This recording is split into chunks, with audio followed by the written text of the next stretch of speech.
വീട്ടുകാരോട് പറയാതെ സർപ്രൈസായി നാട്ടിലോട്ട് പോവുകയാണ് കേട്ടോ. മുണ്ടൊക്കെ മടക്കി കുത്തി അടിപൊളി സ്റ്റൈലിലാണ് വീട്ടിലേക്ക് കയറി ചെല്ലുന്നത്. കയറി ചെന്നതും ഹാളിൽ അപ്പച്ചൻ ടിവിയും കണ്ടിരിക്കുകയാണ് കേട്ടോ. അപ്പച്ചന് വലിയ സർപ്രൈസ് ഒന്നും ആയില്ല കേട്ടോ. അപ്പച്ചൻ ഈ സർപ്രൈസ് ഒരുപാട് കണ്ടതാ. പെട്ടെന്ന് നോക്കുമ്പോൾ ഈ ചേട്ടനെ ഒരു കുഞ്ചാക്കോബനെ കണ്ടില്ലേ? എനിക്ക് തോന്നിയതാണ് കേട്ടോ. കൂട്ടുകാരെ, നിങ്ങൾക്ക് തോന്നിയോ? അതൊക്കെ പോട്ടെ, ഇനിയും ഒരുപാട് പേരെ കാണാനുണ്ട് കേട്ടോ. നേരെ പോകുന്നത് അടുക്കളയിലേക്കാണ്.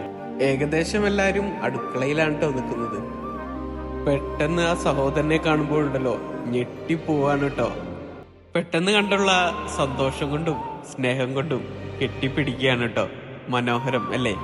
അടുത്തത് പോരാളി അവിടെ നിൽക്കുന്നുണ്ട് കേട്ടോ. പോരാളിയും വന്ന് കെട്ടിപ്പിടിക്കുകയാണ്.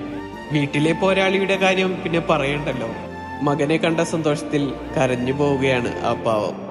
എത്ര വലുതായാലും ആൺകുട്ടികൾ എന്നും അമ്മക്ക് കുഞ്ഞുങ്ങൾ തന്നെയാണല്ലേ. ഈ കുടുംബത്തിലുള്ളവർ കരയുമ്പോൾ എന്തുകൊണ്ടാണ് ഞാനും കരയുന്നേ എന്നൊരു സംശയം നിങ്ങൾക്ക് വന്നു. ശരിക്കും ഇവരുടെ സ്നേഹം കാണുമ്പോൾ നമ്മുടെയും കണ്ണും മനസ്സൊക്കെ നിറയുന്നു അല്ലേ.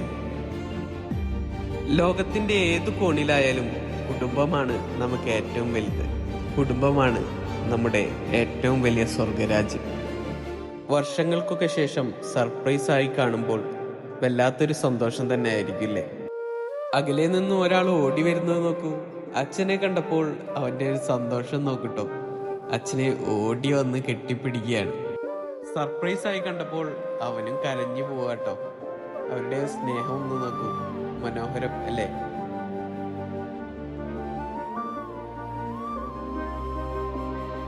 ശബ്ദങ്ങളൊക്കെ കേട്ട് ഒരാളും കൂടി വരുന്നുണ്ട് കേട്ടോ. അവനും ആകെ ഞെട്ടിപ്പോവുകയാണ്. ഈ സഹോദരന്റെ അപ്രതീക്ഷിതമായ ഈ വരവ് എല്ലാവരെയും ഞെട്ടിച്ചു. എല്ലാവരുടെയും മനസ്സിൽ ഒരുപാട് സന്തോഷം. മനോഹരമായ കുടുംബം. ഈ കുടുംബത്തെ സർവേശ്വരൻ അനുഗ്രഹിക്കട്ടെ. ഇവരുടെ ഈ സ്നേഹം എന്നും ഇതേപോലെ തന്നെ നിലനിൽക്കട്ടെ.